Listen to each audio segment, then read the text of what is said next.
प्रणाम सब गोटे के, आओ सब गोटे जुड़ू।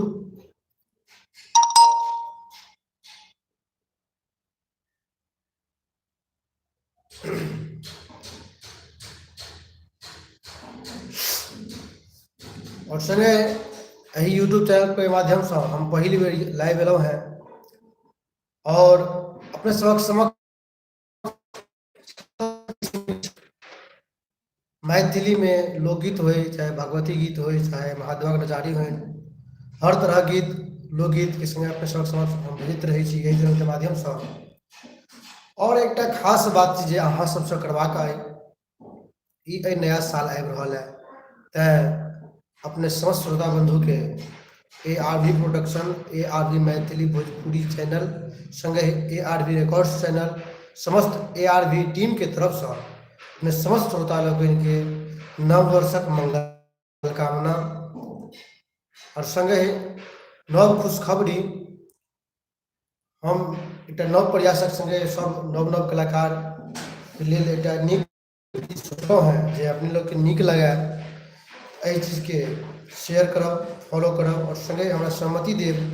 नहीं चीज नीक छै। और देख रही जे मिथिलांचल में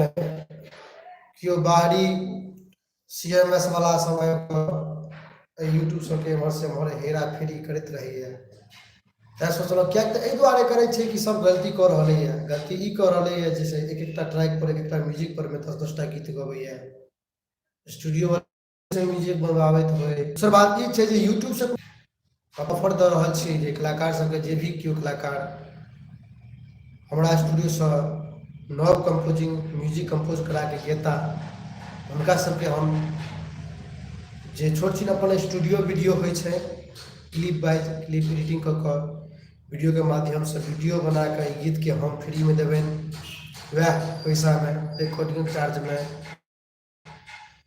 जे नव कंपोजिंग करते, नया म्यूजिक बनौती हुनका लेल। और संगे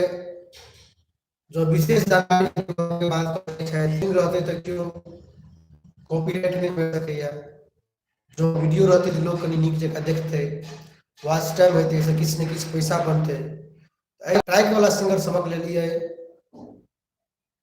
सरकार